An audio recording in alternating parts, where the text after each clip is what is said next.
EVM जब से शुरू हुई है उसके ऊपर हर पार्टी ने कभी न कभी उस पे अटैक किया है। स्टेट के अंदर कौन से जिले में कौन सी मशीन जाएगी कंप्यूटर डिसाइड करता है, हमें भी नहीं पता होता। इन्होंने एक्ट जो बनाया उसमें ये हुआ कि कोलिजियम तो बनाया, लेकिन चीफ जस्टिस के बजाय उसमें प्रधानमंत्री और उनका नॉमिनेटेड एक कैबिनेट मिनिस्टर और लीडर ऑफ।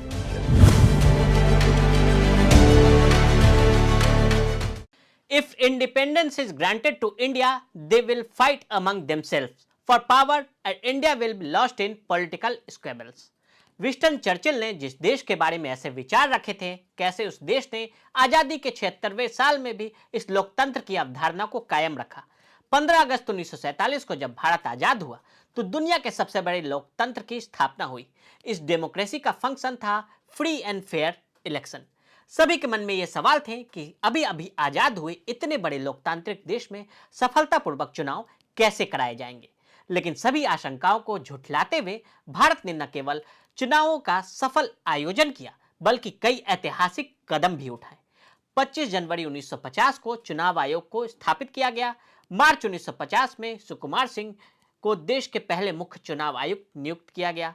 2 साल बाद 1952 में एक साथ राज्यों और लोकसभा के चुनाव करवाए गए। तब से आज तक देश में होने वाले हर छोटे बड़े चुनाव कराने की जिम्मेदारी इलेक्शन कमीशन की होती है। लेकिन चुनाव आते ही कई सवाल और आरोप भी लगते रहते हैं। ईवीएम और वीवीपैट से लेकर सीईसी की नियुक्ति वाले कानून तक तमाम तरह के आरोपों और सवालों के बीच आज हमने सोचा कि क्यों न ऐसे शख्स से बात की जाए जो देश के मुख्य चुनाव आयुक्त रहे, 6 साल तक चुनाव आयोग में रहे, जिनके चुनाव आयोग में रहने के दौरान देश में लोकसभा चुनाव भी हुए, दर्जनों राज्यों में विधानसभा चुनाव हुए। हाल ही में इनकी India experiment with democracy the life of nation through it's election नामक किताब में चुनाव आयोग की भूमिका, चुनावी कानूनी और नियामक मुद्दों का एक ठोस विश्लेषण प्रदान किया गया। 1971 बैच के आईएएस अधिकारी, भारत के पूर्व मुख्य चुनाव आयुक्त एस वाई कुरैशी सर आज हमारे साथ जुड़ रहे हैं। एस वाई कुरैशी सर, आपका बहुत बहुत स्वागत है। Thank you. तो मेरा पहला सवाल है कि ईवीएम और वीवीपैट से लेकर हर चुनाव के बाद विपक्षी दलों की तरफ से आरोप लगाए जाते हैं। ये जो आरोप है उनकी कोई बुनियाद भी है या बीजेपी के शब्दों में कहें तो हार की हताशा में लगाए गए आरोप हैं और वाकई में ईवीएम को टेम्पर नहीं किया जा सकता है। इसे थोड़ा आसान भाषा में हमारे दर्शकों को समझाएं। देखिए, ईवीएम जब से शुरू हुई है उसके ऊपर हर पार्टी ने कभी न कभी उस पे अटैक किया है। और बीजेपी का आपने नाम लिया, बीजेपी ने भी अटैक किया। सबसे बड़ा भी अटैक तो इस पे बीजेपी ने किया था 2009 में। उन्होंने तो इसके ऊपर एक किताब भी लिख डाली थी, डेमोक्रेसी इन डेंजर। तो ये कहना कि जो हारने वाला है वही करता है, तो वो भी कर चुके हैं अटैक इस पे। तो ये देखने की बात है कि हर पार्टी इस पे अटैक करती है। तो लेकिन इलेक्शन कमीशन की कोशिश होती है कि लोगों को एक्सप्लेन करें, पार्टीज को एक्सप्लेन करें कि ये जो एलिगेशन है हैकिंग के, ये गलत है, ये संभव है ही नहीं। इसीलिए जब मैं चीफ इलेक्शन कमिश्नर बना था 2010 में, तो मैंने पहला काम यही किया था कि सारी पॉलिटिकल पार्टीज को बुलाया, क्योंकि उस वक्त जैसे मैंने बताया कि बीजेपी का attack on EVM high peak पे था। तो मैंने ऑल पार्टी मीटिंग बुला के जानना चाहा पार्टी से कि भाई आपको शिकायत है तो क्या है। तो चंद्रबाबू नायडू की लीडरशिप में सारे वो आए, क्योंकि वो टेक्नोलॉजी सेवी थे। उन्होंने काफी क्वेश्चन रेज किए, लेकिन ये कहा कि हम ये नहीं कह रहे कि ईवीएम की वजह से इलेक्शन हैक हुए हैं या आगे हो सकते हैं। हम तो कहते हैं ट्रांसपेरेंसी नहीं है, ट्रांसपेरेंसी होनी चाहिए। यानी कि जब आप बटन दबाते हैं तो वो एक मशीन में वोट चला जाता है। अब वो मशीन में ठीक जगह गया कि नहीं गया वो आम आदमी को तो दिखाई नहीं देगा। तो इस वजह से लोगों को ट्रांसपेरेंसी वाला इशू उनके दिमाग में पैदा होता है। तो हमने कहा कि इसका हल हल बताइए। तो उन्होंने कहा कि साहब वीवीपैट अगर शुरू कर दें तो बात खत्म हो जाएगी। वीवीपैट क्या होती है? Voter verifiable paper audit trail. अब इसमें वीवीपैट में दो बातें इन्वॉल्व हैं। वोटर वेरीफाइबिलिटी के वोटर वेरीफाई करे कि यस यही आदमी मैंने चुना है, और पेपर ऑडिट ट्रेल ये है कि एक सबूत रहे पेपर की शक्ल में कि जब चाहे उसको गिन ले और कंपेयर कर ले मशीन से कि मशीन में जितने कैंडिडेट के वोट दिखाए गए थे उतनी ही पर्चियों पे भी है कि नहीं है। तो ये हो गई पेपर ऑडिट। तो ये दो चीजें वीवीपैट में शामिल हैं। तो उनका ये आइडिया इतना ठीक था, रीजनेबल, माकूल था कि हमने उसी मीटिंग में फैसला कर लिया कि ठीक है, अब वीवीपैट शुरू करा देते हैं। तो हमने दोनों कंपनियों को आदेश दिया कि भाई आप ये वीवीपैट डेवलप करना शुरू कीजिए। हमारी 5 आदमियों की इंडिपेंडेंट लोगों की एक्सपर्ट कमिटी है, जो 5 डिफरेंट आईआईटीज के इलेक्ट्रॉनिक्स के और कंप्यूटर्स के प्रोफेसर्स हैं। जब तक वो सर्टिफाई नहीं करते टेक्नोलॉजी, हम कोई टेक्नोलॉजी अडॉप्ट नहीं करते। तो हमने उनसे भी कहा कि अब आप ये कंपनी के ऊपर सुपरवाइज कीजिए कि ये ठीक चीज डेवलप करते हैं। वीवीपैट डेवलप हो गया है, 1 साल लगा उसको, हमने पूरी जगह टेस्ट किया और पहले टेस्ट में वो काफी नाकामियां हुई, तो हमने कहा दोबारा ठीक करके लाओ। दूसरे टेस्ट में कामयाबी हुई, तो उसके बाद से 2012 से वीवीपैट का इस्तेमाल हो रहा है। 2013 में ये केस सुप्रीम कोर्ट में गया, तो सुप्रीम कोर्ट ने भी कहा, जब सुप्रीम कोर्ट को हमने बताया कि हम तो ऑलरेडी 20,000 मशीनें बना चुके हैं और 2-3 इलेक्शन इंक्लूडिंग शीला दीक्षित का इलेक्शन दिल्ली में और नागालैंड के इलेक्शन हम करा चुके हैं और ठीक चल रहा है। तो उन्होंने कहा बहुत अच्छा, उन्होंने सराहना की इलेक्शन कमीशन की और भारत सरकार को आदेश दिया कि भाई अब इनको फंड अवेलेबल कराओ ताकि पूरे देश के इलेक्शन ये उससे करा सके। तो ये उसकी हिस्ट्री है। तो वीवीपैट बनने के बाद से जो पॉलिटिकल पार्टीज ने ही डिमांड की थी, उसके बाद तो शिकायत खत्म हो जानी चाहिए थी। लेकिन अब जो कुछ शिकायतें हैं वो वीवीपैट के काउंटिंग के ऊपर हैं कि कितनी वीवीपैट काउंट होनी चाहिए। पहले इलेक्शन कमीशन ने कहा कि हर विधानसभा क्षेत्र में, यानी 250-300 बूथ जिसमें होते हैं, उनमें से एक को अगर काउंट कर ले तो उसे एक सैंपल है, उससे अंदाजा हो जाएगा कि मशीनें ठीक चल रही हैं। ये केस गया सुप्रीम कोर्ट में। पॉलिटिकल पार्टी ने कहा नहीं साहब, ये तो एक तो नहीं और तो काफी 10% 20% कितने होने चाहिए। तो सुप्रीम कोर्ट ने कहा अच्छा 5 मशीनें हर विधानसभा क्षेत्र की आप काउंट कर लीजिए। तो वो जब वो प्रैक्टिस चली आ रही है और लाखों मशीनें काउंट की गई हैं, लाखों वोट जो पर्चियां काउंट की गई हैं और सारी की सारी टैली की गई, टैली हुई है, कोई डिस्क्रिपेंसी कभी नहीं निकली। तो इसलिए अब बस सिर्फ यही है कि क्या 5% से बजा के इसको 5 मशीनों के बजाय इसको 10 मशीनें कर दें, 50% कर दें। मैं तो कहता हूँ अगर पब्लिक ट्रस्ट खत्म हो रहा है वो कि जी पेपर बैलेट पे वापस जाओ, वो तो बड़ा गलत डिमांड है। पेपर बैलेट हम भूल गए कि पेपर बैलेट क्यों खत्म किया गया था, क्योंकि बूथ कैप्चरिंग होती थी। और अभी चंडीगढ़ के इलेक्शन में हुआ आपने देखा, सिर्फ 34 बैलेट पेपर थे और उसमें धांधली कर दी गई। तो बैलेट पेपर से जो धांधलियां हो सकती हैं कि 8 वोट 34 में से इनवैलिड डिक्लेयर कर दे। वी मशीन में, ईवीएम में कोई इनवैलिड नहीं होता। आपने बटन दबाया तो किसी क्लियर जगह पे जाता है, ये नहीं कि आधा इधर दिख रहा है आधा उधर दिख रहा है जिसकी वजह से वोट इनवैलिड हो जाए। कोई 0 इनवैलिड वोट होते हैं। तो अब वो पिछले दिनों 3 दिन पहले जब ये चंडीगढ़ में हुआ, तो लोग कहते हैं कि जी साहब ईवीएम से कराना चाहिए था। तो भाई आप फैसला कर लीजिए कि ईवीएम से कराने चाहिए या बैलेट पेपर से। मैं समझता हूँ कि बैलेट पेपर पर वापस जाने का तो कोई मतलब ही नहीं। वीवीपैट के को सुधारने की जरूरत है। 2 सुधार उसमें है कि एक तो वोटर वेरिफाइबिलिटी, जैसे मैंने बताया कि जब आप बटन दबाते हैं तो एक प्रिंटर लगा हुआ है, उसके ऊपर एक स्क्रीन है। उस स्क्रीन के ऊपर जिस कैंडिडेट को आपने चुना है उसका सिंबल और उसका नाम और नंबर सामने आ जाता है। आप संतुष्ट हो जाते हैं कि हाँ इसी को मैंने चुना था। 7 सेकंड के बाद वो आपस ऑटोमेटिकली कट के नीचे डब्बे में सील्ड बॉक्स में चली जाती है।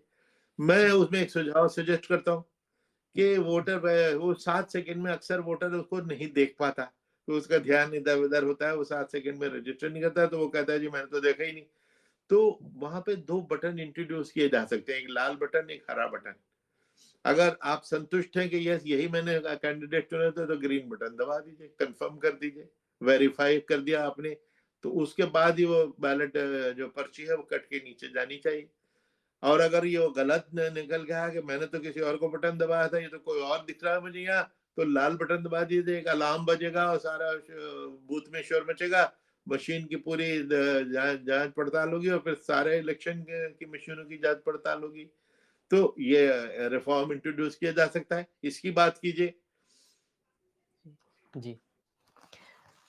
आपने जैसा कि ज़िक्र भी किया कि 2009 में बीजेपी के ईवीएम का विरोध करती नजर आई थी। भाजपा नेता जीवीएल नरसिम्हा ने डेमोक्रेसी एट रिस्क नाम से किताब भी लिखी। खुद लाल कृष्ण आडवाणी ने किताब की प्रस्तावना लिखी थी।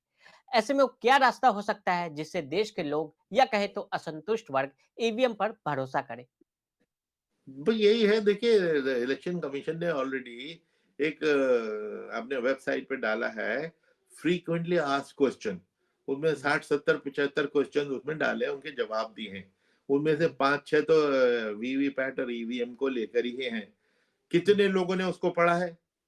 जी, बल्कि जो ईवीएम को क्रिटिसाइज करे उससे पहले पूछे कि तुमने वो एफएक्यू जो है वो पढ़े हैं कि नहीं पढ़े। अगर नहीं पढ़े तो शट अप, चुप रहिए, पहले वो पढ़िए। उसमें आपको त्रुटि नजर आए, उसमें कोई गलती नजर आए तो उसको पॉइंट आउट कीजिए, उसके ऊपर उधम मचाइए, और ताकि इलेक्शन कमीशन मजबूर हो कि और जो आपके इतराज है उसके जवाब दे। आपने उनके इलेक्शन कमीशन के जवाब तो पढ़े ही नहीं, और जस्ट बिकॉज फैशन हो गया है कि उसको ईवीएम को बुरा भला कहना। तो हालांकि बहुत से लोग मुझको चेतावनी देते हैं कि साहब, आपके जमाने में ईवीएम डिपेंडेबल थी, डिपेंडेबल रही होगी क्योंकि आपके सिस्टम बड़ा साफ सुथरा था। जी, तो आप अगर बाद में 12 साल में तो बहुत कुछ गंगा जमुना में पानी बह गया, अब आप कैसे गारंटी ले सकते हैं? तो ये बात उनकी वजह है, क्योंकि एक दो सवाल और भी पैदा हुए हैं कि जी, ये मशीन हमारे दो चीजें होती थी, दो टाइप की सिक्योरिटी थी हमारी मशीन में अभी भी। कि एक तो टेक्निकल सिक्योरिटी, कि उसमें जो चिप होता है वो जी, one time programmable read only chip है, कि उसमें आपने अगर वो बंद कर दिया जो प्रोग्राम है एक दफा, जैसे कैलकुलेटर में, जी, कैलकुलेटर दो और दो चार ही दिखाएगा हमेशा, उसको आप रीप्रोग्राम नहीं कर सकते, वो तो आपने उसमें बंद कर दिया। तो इसलिए उस मशीन की एक तो टेक्निकल सिक्योरिटी ये हो गई, और वो बहुत सारे उसमें है कि भाई कमिटी ऑफ एक्सपर्ट देखती है वगैरह वगैरह। दूसरी जो बड़ा इंपॉर्टेंट चीज है, एडमिनिस्ट्रेटिव सिक्योरिटी, कस्टोडियल सिक्योरिटी। कंपनियां बेंगलोर और हैदराबाद से जब मशीन बन के चलती है तो इलेक्शन कमीशन उनको अलर्ट कर देती है किसी किसी स्टेट को, 20,000 वहां, 50,000 वहां, 1 लाख वहां, इधर भेज दो। उसके बाद कंप्यूटर संभाल लेता है। Every time it is randomization. State के अंदर कौन से जिले में कौन सी मशीन जाएगी कंप्यूटर डिसाइड करता है, हमें भी नहीं पता होता। वहां पे कौन से जिले में जाएगा कंप्यूटर रैंडमाइजली डिसाइड करता है।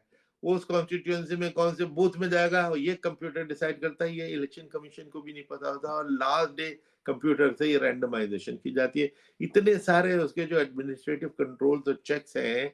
और जब वो स्ट्रांग रूम में होती है तो 3 टियर सिक्योरिटी होती है।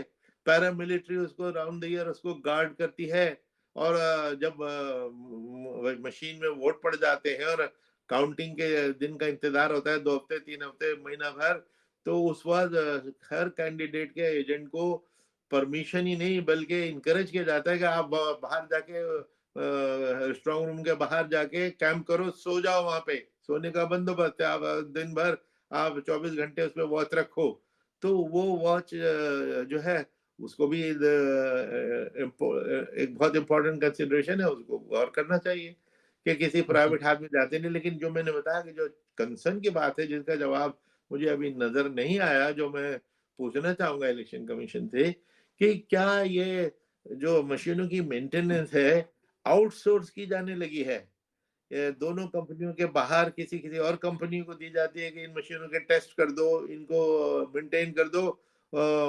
उसका जवाब मिलना चाहिए। अगर आउटसोर्स हो रही है तो वो अनएक्सेप्टेबल है, वो खतरनाक बात है। उसकी तो कोई बात ही नहीं करता, उसकी करें। तो जो रियल इश्यूज हैं उसकी ना करके, और वो जो इश्यूज 40 साल में 20 ओवर 10 बार तो कोर्ट में जा चुके हैं, सुप्रीम कोर्ट तक जा चुके हैं, तो उसी को बार बार कहने का कोई फायदा नहीं है। जो सीरियस इश्यूज हैं, और अभी एक और इशू जो सीरियस उठाया एक farmer IAS officer Andhra Pradesh cadre के ईएएस शर्मा साहब ने, बहुत रिस्पेक्टेड ब्यूरोक्रेट रहे हैं, बड़े ईमानदार ब्यूरोक्रेट रहे हैं। उन्होंने कहा कि साहब बीईएल के बोर्ड पे चार चार डायरेक्टर बीजेपी के कार्यकर्ता हैं ना। ये खतरनाक बात है, क्योंकि जब हमारी ये जो मशीन बनती है उसके अंदर जो सॉफ्टवेयर डाला जाता है वो सॉफ्टवेयर डालने वाले तो बीएल के टॉप 4 इंजीनियर्स होते हैं, जिनको हम बड़े वेरीफाई करते थे कि जी टॉप 4 इंजीनियर्स है और सीएमडी के अलावा किसी को नहीं पता। अरे भाई, जब 4-4 डायरेक्टर्स वहां बैठ जाएंगे, आपने देख लिया ना चंडीगढ़ में जो प्रिजाइडिंग ऑफिसर, रिटर्निंग अफसर था, वो पार्टी का वर्कर था। जी, क्या सितम ढाया जिसपे सुप्रीम कोर्ट ने उसको अरेस्ट करने तक की धमकी दे दी। तो पॉलिटिशियन को अगर इसका इंचार्ज बना दोगे तो फिर तो खतरे की घंटी बजेगी। जी, उसके उसके ऊपर किसी ने अभी तक सवाल नहीं उठाया। शर्मा जी के चिट्ठी को हुए 1 हफ्ता हो गया। ये इशू सीरियस है, इसको इन्वेस्टिगेट करना चाहिए। जी। संयुक्त राज्य अमेरिका जैसे देश, जिसे सबसे पुराना लोकतंत्र माना जाता है, अभी भी वहां बैलेट पेपर का उपयोग हो रहा है। दुनिया के सबसे बड़े लोकतांत्रिक देश भारत में इसे इलेक्शन कमीशन की सबसे बड़ी उपलब्धि क्यों न माना जाए? क्या पेपर बैलेट पर वापस जाने का कोई औचित्य है? इसके अलावा इससे जुड़ा एक और सवाल कि इलेक्ट्रॉनिक रूप से डाक मतपत्र प्राप्त करने का कोई तरीका है ताकि कागजी मतपत्र से पूरी तरह समाप्त हो जाए? आपने 2-3 बातें इसमें एक साथ कह दी। एक तो अमेरिका, कि जी जी, अमेरिका जैसे देश में ईवीएम का इस्तेमाल नहीं होता, ये गलत बयान है। जी, अमेरिका में 50 स्टेट है, उनमें से 27 स्टेट्स में ईवीएम इस्तेमाल होती है। डिफरेंट डिफरेंट प्रकार की ईवीएम इस्तेमाल होती है। तो ये कहना कि ईवीएम वहां पे इस्तेमाल नहीं होती है, वो तो ये लैक ऑफ नॉलेज बिट्रे करता है कि आपको पता ही नहीं है लेकिन बोल रहे हैं। तो क्या जी अमेरिका में नहीं है? अमेरिका के 27 स्टेट में है, 50 में से डिफरेंट किस्म की मशीनें, और बाकी में नहीं है। तो क्योंकि वहां टोटली डिसेंट्रलाइज सिस्टम है। वहां पे 10,000 काउंटीज हैं, 10,000 सिस्टम है। तो इसलिए एक तो ये, सेकेंडली हर चीज हम अमेरिका से सीखें, ये गलत है। भारत भी कुछ 10 चीजें अमेरिका को सिखा सकता है। और इसकी मिसाल मैं ये देता हूँ कि जब हमने डेमोक्रेसी 1950 में चूज की थी, तो पहले ही दिन औरतों को मर्दों को बराबर का वोटिंग राइट दिया था। अमेरिका ने 144 साल लिए थे औरतों को बराबर का हक देने के लिए। 144 साल। तो दूसरी चीज, भारत ने 19 साल में के अंदर अंदर एक वुमन प्राइम मिनिस्टर दे दी थी, वो भी स्ट्रॉन्ग, इंदिरा गांधी जैसी। अमेरिका लार्जेस्ट डेमोक्रेसी जिसको लोग कोट करते हैं, 250 साल में उन्होंने एक औरत को आज तक प्रेसिडेंट इलेक्ट नहीं किया। तो कौन सुपीरियर है? तो भारत की सुपीरियोरिटी तो स्टैब्लिश होती है। तो भारत सिखा सकता है अमेरिका को। हमें तो 20 बार अमेरिकनों ने कुछ मजाक में कुछ सीरियसली कहा कि साहब, जब वो फ्लोरिडा में फियास्को हुआ था एल गोर के जमाने में 2000 में, कि वो रिजल्ट ही अनाउंस नहीं हो पा रहा था, मशीन में से रिजल्ट क्लियर नहीं हो रहा था। बहुत से लोग कहते हैं कि जी इंडियन इलेक्शन कमीशन वहां जाके इलेक्शन कराए। ये डिमांड होती है। तो ऐसी सूरत में ये कह देना कि जी बस अमेरिका अगर करेगा तो बस तब वही ठीक है, ये गलत है। भारत भी 10 चीजों में आगे, हम उनके गुरु हैं कि कुछ चीजों में। दूसरा सवाल आपने, मैं ऑलरेडी जवाब दे चुका हूं कि भाई बैलेट पेपर पर जाने की डिमांड बिल्कुल बेबुनियाद है। कि बैलेट पेपर के जमाने में बूथ कैप्चरिंग खूब दबा के होती थी। अब बैलेट जी, पेपर पे चले चले जाइए तो अब क्या, वह लोग वो साधु हो गए हैं। जो लोग बूथ कैप्चर करते थे, गुंडागर्दी करने वाले, उनकी गिनती अब 1000 गुना बढ़ गई है। अब 1000 गुना चांसेस वो बूथ कैप्चरिंग हो जाएगी। और चंडीगढ़ के बाद तो आपका मुंह बंद हो जाना चाहिए कि 34 वोट के अंदर बेईमानी कर दी। बैलेट पेपर में मशीन होती तो बेईमानी नहीं हो सकती थी। मशीन होती तो रिजल्ट दूसरा होता। तो इसलिए लोग सोच समझ के वेल इन्फॉर्म्ड अगर क्रिटिसिज्म करें, जरूर करें। सुधार की गुंजाइश है। ईवीएम के सुधार मैंने आपको सजेस्ट कर ही दिया। बल्कि मैं तो ये कहता हूं कि जब तक वो सुधार नहीं होता, वो मशीन में 2 बटन नहीं लगते, आपको अगर 100% वीवीपैट भी गिनना पड़े, आधा दिन फालतू लगेगा, एक दिन फालतू लगेगा तो लगे। लोगों का विश्वास तो जरूरी है। तो उस विश्वास के लिए कुछ भी करना जरूरी है। अगर देश के लोगों का विश्वास इलेक्शन कमीशन से उठ गया तो देश की डेमोक्रेसी के लिए डिजास्टर है, बहुत खतरनाक बात है। जी। अगला सवाल मेरा, चुनाव आयुक्त की नियुक्ति के तरीके को बदलने के लिए सरकार द्वारा एक नया विधेयक लाया गया है, जो अब कानून का रूप ले चुका है। इस बदलाव को थोड़ा सरल करते हुए हमें और हमारे दर्शकों को समझाएं इसके बारे में। देखिए, ये जो एक्ट बना था, ये जी, सुप्रीम कोर्ट के एक ऑर्डर के तहत बना था कि कुछ लोग सुप्रीम कोर्ट में गए कि जो कॉन्स्टिट्यूशन की जो आर्टिकल 324 है, जिसने इलेक्शन कमीशन को क्रिएट किया था, उसी के सेक्शन 5 में लिखा है कि इलेक्शन कमिश्नर का चीफ इलेक्शन कमिश्नर ही होते थे जमाने में, उसका अपॉइंटमेंट प्रोसीजर एंड प्रोसेस जो है ये पार्लियामेंट पास करेगी इन ड्यू को, जब कन्वीनियंट होगा। तो कोर्ट ने ये कहा कि भाई 70 साल हो गए और आज तक आपने उस पर कानून नहीं पास किया, जबकि कॉन्स्टिट्यूशन की एक्सपेक्टेशन थी कि आप जल्द से जल्द 2 साल 5 साल उसमें आप कानून पास करेंगे।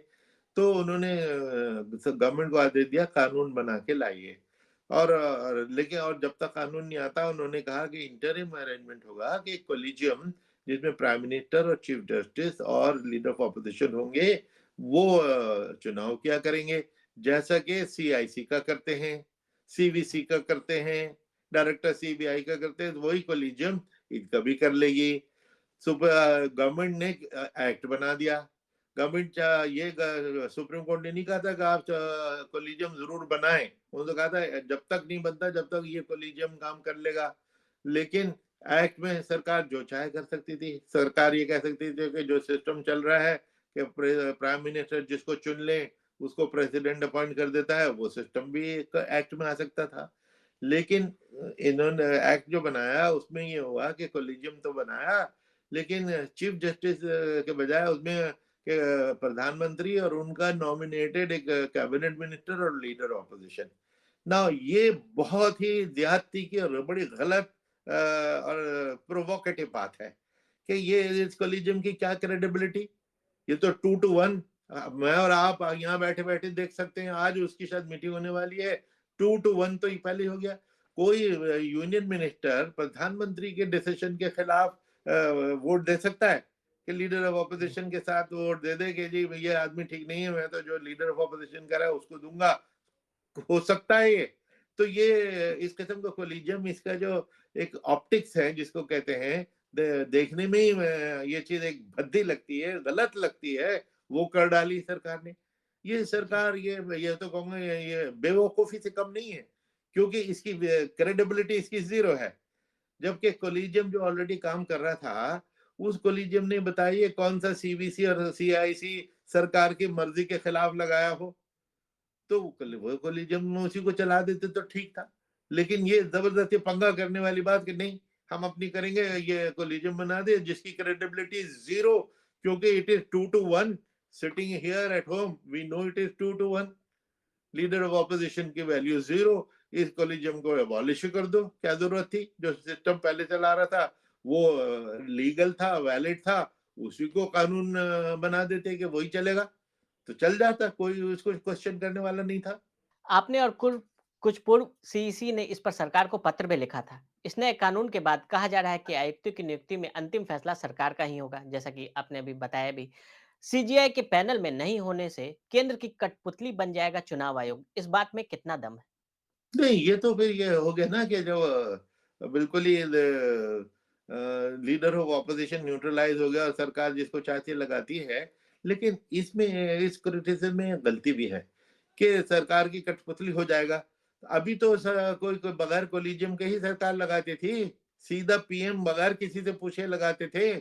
मैं भी उसी रूट से आया हूँ, 70 साल से उसी रूट से लोग आते थे, लेकिन कोई कठपुतली बना नहीं था, क्योंकि कॉन्स्टिट्यूशन में लिखा है कि एक दफा अपॉइंट हो जाए तो सरकार से अपने को दूरी करनी पड़ती है, और सरकार आपको अपॉइंट कर सकती है, सरकार आपको हटा नहीं सकती। सिवाय इम्पीचमेंट प्रोसेस के, जो सुप्रीम कोर्ट जज के लिए होता है, इम्पीचमेंट पार्लियामेंट में, जो आज तक 70 साल के 75 साल की हिस्ट्री में इंडिया में कभी नहीं हुई है इम्पीचमेंट।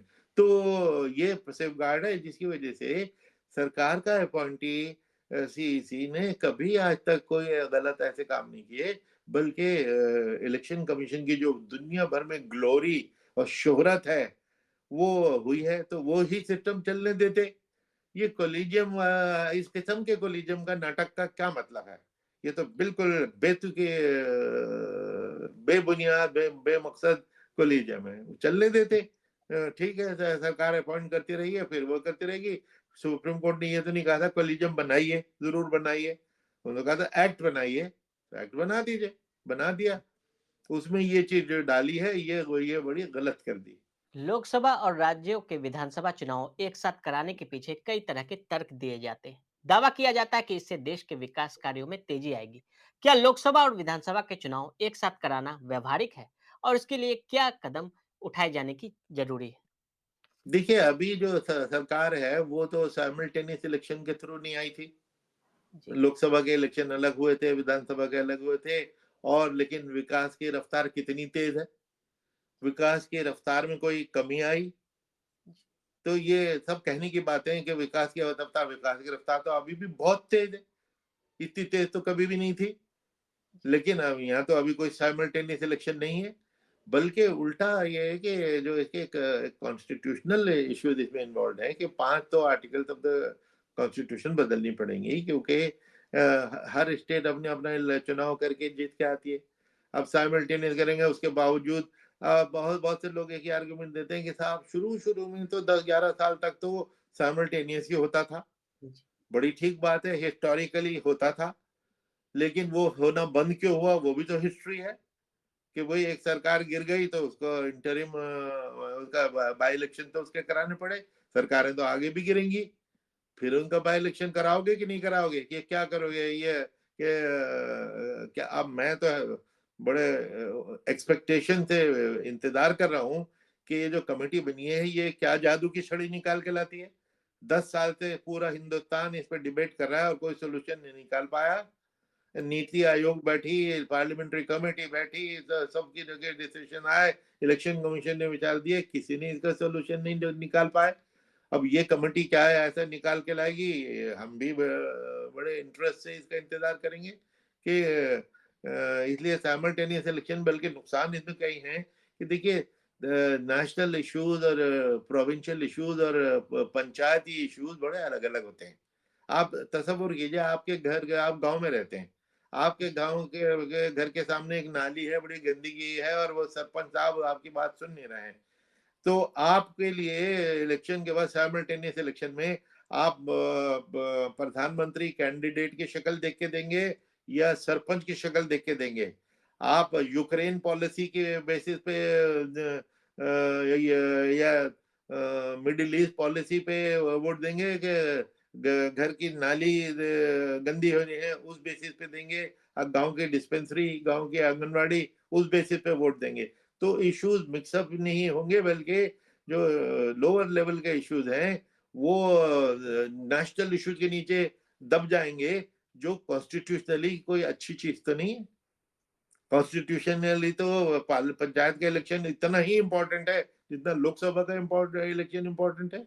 इससे जुड़ा एक और सवाल जो मेरे मन में उठा, उसे मैं अपने दर्शकों के लिए पूछ भी लेता हूँ कि अगर मान लीजिए कि एक साथ चुनाव हो भी जाएँ, लेकिन किसी राज्य में सरकार बीच में ही गिर जाती है, तो 5 सालों वाला साइकिल कायम रहे, इसके लिए क्या प्रावधान किए जा तो सकते हैं? ये न, यही से इसी का तो मैं इंतजार कर रहा हूँ कि ये क्या प्रावधान से जज करेगी कमेटी।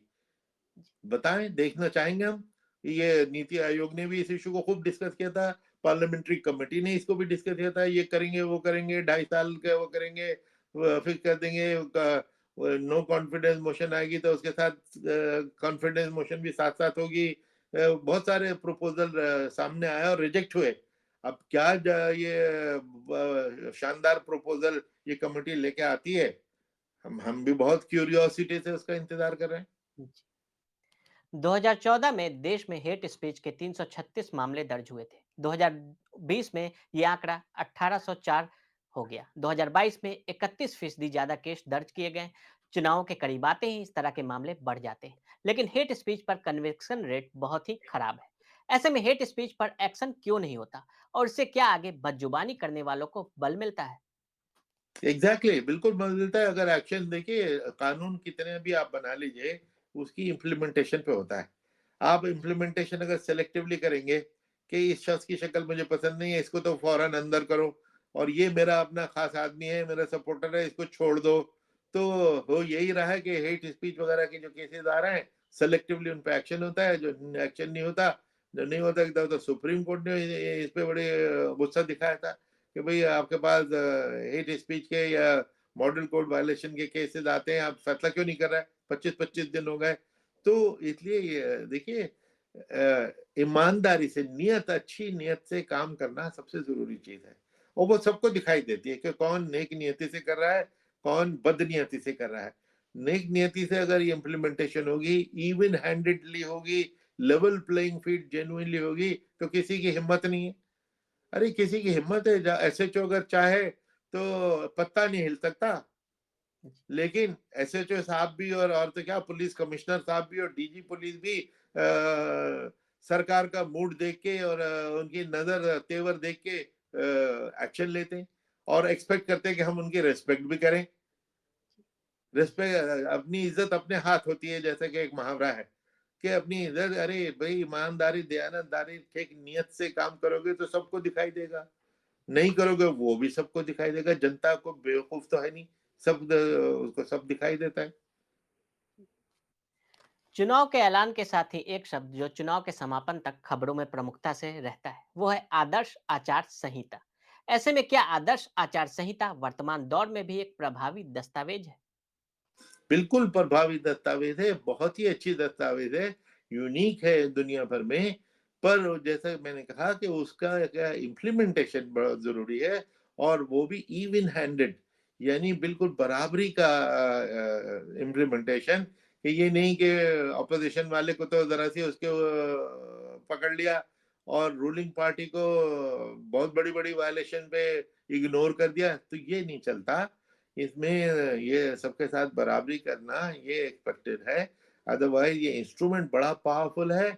और एक्चुअली ये जो आप सारी बातें कर रहे हैं ना, ये जी। इसकी वजह से एक बड़ी इंपॉर्टेंट चीज है जो खो जाती है आर्गुमेंट में, कि जी। देखिए हिंदुस्तान का इलेक्शन दुनिया का बिगेस्ट इलेक्शन है। इससे बड़ा इलेक्शन क्या है, इससे बड़ा कोई मैनेजमेंट का इवेंट कोई नहीं है। और इतनी एफर्टलेसली, इतना सीमलेसली, ब्लड शेड के बिना पीसफुली हड़ताल अंजाम होने का मिरेकल है। वो उसकी की जो ब्यूटी है वो खो गई। और ये छोटी छोटी ये जो कंट्रोवर्सीज हैं जो अवॉइडेबल हैं, उनकी वजह से हमारी जो इलेक्शन कमीशन की अचीवमेंट्स हैं वो दब गई हैं। तो हमें उसको अप्रिशिएट करना चाहिए कि कितनी बड़ी एक्सरसाइज हिंदुस्तान की ब्यूरोक्रेसी करती है, हर बार करती है, और दुनिया में इसको गोल्ड स्टैंडर्ड माना जाता है। जी। मेरा आखिरी सवाल ये है कि 2012 में अपनी रिटायरमेंट के बाद से आपको चुनाव आयोग के स्वनियुक्त प्रवक्ता के तौर पे भी कई बार देखा गया है। आखिर ऐसे क्या घटनाक्रम रहे हैं कि आपको इसका बचाव करने की आवश्यकता समय-समय पर महसूस हुई है? नहीं देखिए, चूंकि मैंने वहाँ काम किया है, हर फॉर्मर सीईसी से पूछा ही जाता है। कुछ लोग चुप रहते हैं, कुछ नहीं बोलते, कुछ विड्रॉ कर गए हैं, कुछ पूरी तरह रिटायर हो गए। मैं चूंकि एक्टिव रहा, लिखता रहा, पढ़ता रहा, किताबें लिखी, मीडिया पे आता रहा, तो इसलिए अगर मुझसे पूछते हैं तो मैं तो एक सच बात कहता हूँ जैसे मुझे दिखाई देती है। और ज्यादातर इलेक्शन कमीशन के फेवर में, जैसे कि आपने ठीक कहा कि मैं self appointed spokesman of election commission, क्योंकि इलेक्शन कमीशन पे अगर गलत अटैक हो रहा है तो मुझे बुरा लगता है, तो उसको तो मैं डिफेंड करूंगा। लेकिन अगर इलेक्शन पे अटैक ठीक हो रहा है, उसको उसको जो मुझे ज्वाइन करने में थोड़ी सी झिझक ही होती है कि कोई ये न कहे कि साहब आप खुद तो सीईसी थे और आप अपने सक्सेसर को के ऊपर उंगली उठा रहे हैं, ये कहने में मुझे झिझक होती है। उसके बावजूद अगर बाकी कोई ज्यादती और गलती हो रही है, और मैं अपने यंगर कोलीग को समझाना चाहूँ कि भाई ऐसे नहीं, भाई ऐसे करो तो अच्छा रहेगा, क्योंकि इंस्टीट्यूशन की इज्जत को बरकरार रखना हम सबका फर्ज है। और किसी भी इंस्टीट्यूशन को बनाने में लगते हैं साल हा साल, और डिमोलिश होने में मिनट भी नहीं लगते। और आपने देखा होगा कि पिछले दिनों नोएडा में पिछले साल 20-20 30-30 मंजिला इमारतें जो 10-10 साल में बनी थी, 40 सेकंड में नीचे आ गई थी। तो जी। बनाने में लगे 10 साल, डिमोलिश होने में 40 सेकंड। ये चीज रेपुटेशन की होती है, इमेज की होती है। इमेज को बनने में लगते हैं साल साल, खराब होने में लगते हैं मिनट, कुछ मिनट। वो इसलिए अगर अगर इमेज इंस्टीट्यूशन की खराब हो रही हो और मैं चुप बैठा रहूं और इसलिए ना बोलूं कि जी मेरे सक्सेसर को मैं कहूं तो लोग क्या कहेंगे, ये भी मुझसे नहीं होता। मुझे, मेरे जी। तो सक्सेसर मुझे मिलते भी हैं तो मैं उनको समझाता हूँ कि भाई ये क्या कर रहा हो। तो हमने भी 2-4 ईंटें लगाई थी इस इंस्टीट्यूशन में। इस इंस्टीट्यूशन को क्रम्बल करता हम नहीं देख सकते, दुख होता है। औरों से ज्यादा दुख होता है, क्योंकि हम तो हमने भी इसमें खून पसीना बहा है, इस इंस्टीट्यूशन को बिल्ड करने में। तो इसलिए इलेक्शन कमीशन को अपनी रेपुटेशन गार्ड खुद करनी चाहिए। और जैसा कि मैं बता रहा था कि इलेक्शन कमीशन एक्चुअली बहुत अच्छा काम कर रही है। इतना बड़ा मैनेजमेंट का काम दुनिया भर का नहीं होता, कितने पीसफुली इलेक्शन हो जाता है, उस पर कोई कमेंट ही नहीं करता। इक्का दुक्का जो मॉडल कोड की वैल्यूएशन या इस किस्म के कंट्रोवर्सीज, बस उसी पे सारी डिबेट होती रहती है। अरे भाई, कम से कम दूध का दूध पानी का पानी तो करो। अच्छी अच्छी बात है, अच्छी को अप्रिशिएट करो। जो कमियां हैं उसको, त्रुटियां हैं उनको पॉइंट आउट करो। जी, त्रुटियों को पॉइंट आउट करो। तो इसी नोट के साथ जो है हम आज का ये आज की इस वार्ता को समाप्त करते हैं। आपका हमारे साथ जुड़ने के लिए बहुत-बहुत धन्यवाद सर। अगर आप भी लेना चाहते हैं देश दुनिया की तमाम जानकारी तो आज ही सब्सक्राइब करें हमारे चैनल को। साथ ही नीचे दिए बेल आइकन को जरूर दबाएं ताकि हर अपडेट आप तक पहुंच सके।